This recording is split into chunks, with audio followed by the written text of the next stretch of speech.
Conversamos agora com a juíza de direito, Adja Rayane de Holanda. Ela é presidente da Associação dos Magistrados do Rio Grande do Norte. Acabou de tomar posse, né? Isso, estou com 2 meses na associação, né? Assumi agora, primeira mulher em 60 anos de história, assumi a associação. E eu estou muito contente, com muitos desafios novos, né? Uma coisa completamente diferente do que eu fazia antes, audiências, julgamentos. E por falar no que tem pela frente, eu queria perguntar, presidente, a questão desta crise que se instalou no Judiciário do Rio Grande do Norte. Como a Marne, que congrega todos os juízes, onde estão inclusos os desembargadores também, tem acompanhado cada passo deste processo? Olha, nós ficamos muito constrangidos com a situação toda. Eu acho que é um sentimento geral dos magistrados. Da parte da Marne, nós desejamos a apuração completa de todos os fatos. Achamos que temos que dar realmente uma satisfação à sociedade, que tem direito a ver essa situação toda elucidada, né? Isso é uma coisa extremamente importante.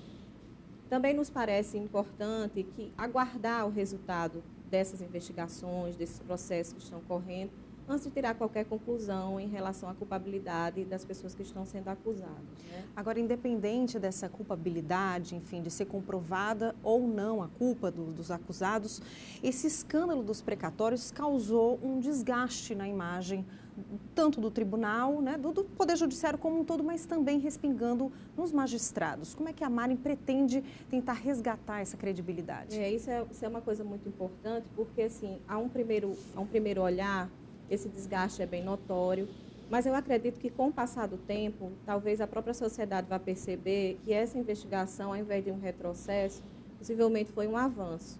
Porque, há alguns anos atrás, certamente, a carreira reagiria de uma maneira mais corporativa. E aqui não, de fato, o próprio Poder Judiciário, né, o próprio Tribunal de Justiça, a desembargadora Judite nomeou uma comissão, e ele mesmo procurou elucidar e parar a sangria que estava acontecendo. Então, eu acho que, com o passar do tempo, talvez a gente vá perceber isso como uma evolução do Poder Judiciário, e essa marca talvez vá ficar de uma maneira mais forte do que propriamente o que aconteceu em relação aos precatórios. Uma das necessidades mais importantes, digamos, prementes, assim, por parte do Poder Judiciário é de se comunicar com a população. Neste caso específico, qual é a avaliação que a presidente faz da forma como a comunicação chegou até a população? Eu me refiro a uma reconfessa solta e a 2 desembargadores que, até prove o contrário, são inocentes, mas que já foram condenados pela opinião pública. Verdade. De um modo geral, o Poder Judiciário ele se tolhe muito de conversar com a imprensa. Isso tem razões históricas e legais também, porque às vezes a própria imprensa não consegue compreender por que a gente não pode falar mal de um colega, porque existem normas éticas, existem normas legais que nos impedem de atingir. Mas eu acho que, assim, nenhuma autoridade pode se considerar democrática sem estar disponível para a imprensa.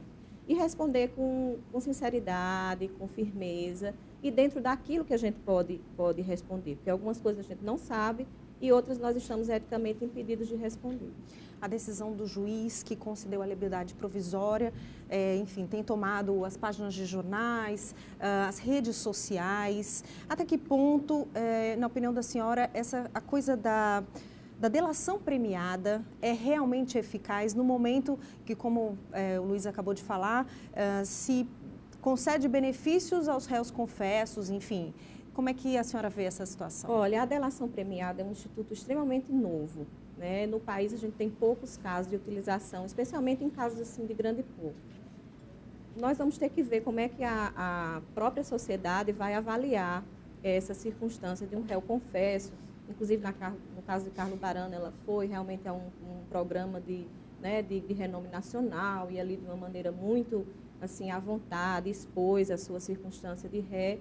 Assim, eu não sei como a sociedade vai reagir. Em algumas sociedades, como a americana, por exemplo, essa barganha entre o Ministério Público e os réus acaba sendo uma coisa comum e a sociedade aceita bem.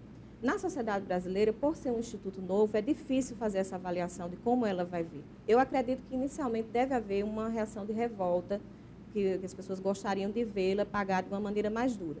Mas isso depende da iniciativa do Ministério Público. O Rio Grande do Norte não tem tradição de violência contra magistrados, promotores, a despeito da morte do promotor Manuel Alves Pessoa há mais de 10 anos. mas muitos casos estão sendo hoje investigados e vêm à tona, como, por exemplo, ontem em Mossoró, a Operação Vulcano.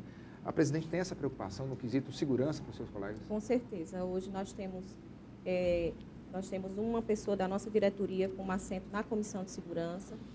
E, por incrível que pareça, é muito comum os magistrados estarem em situação de ameaça, né? Isso acaba não sendo divulgado, mas nós temos, hoje, inclusive, juízes nessa circunstância. Isso faz parte da profissão e a gente precisa realmente ter uma cautela muito grande, porque quando vai acontecer uma tragédia, obviamente não há aviso prévio, né? E assim, nós temos diversas coisas pensadas na área de segurança de magistrados. Eu espero que essa área evolua bastante durante esse mandato. Doutora Adia, ainda ontem, uma comissão, representantes do Poder Judiciário e também do Ministério Público estiveram reunidos com a governadora Rosalba Cialini com alguns pleitos, entre eles a equiparação salarial, né, dos juízes, dos magistrados, em relação até mesmo a outros estados da federação. Esse pedido foi negado com com a alegação de que a lei de responsabilidade fiscal impediria esse aumento, que representaria, acho que mais ou menos R$50 mil, se eu não estou enganada, por mês.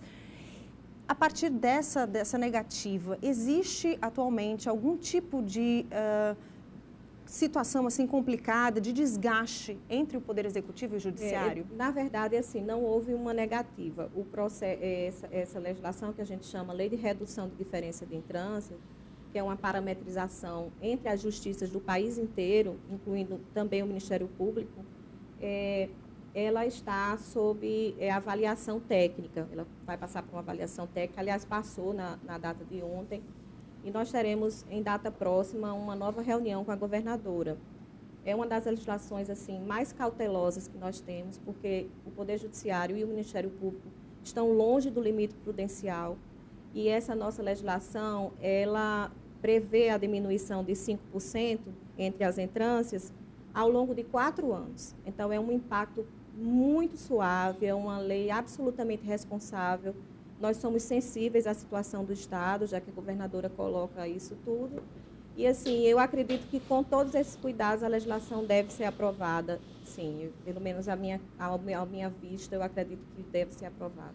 Presidente da Marne, juíza Adia Rayane de Holanda, muito obrigado por sua presença aqui no Jornal do Dia e boa sorte no novo mandato. Muito obrigada. Obrigada, boa tarde. Nós ficamos por aqui. Outras notícias locais, logo mais à noite, às 7h20, no JD, segunda edição. Obrigado, até amanhã. Você vai ficar agora com o programa Versátil com o jornalista Tonho Silveira. Tenha uma excelente tarde, temos um novo encontro marcado amanhã. Até lá.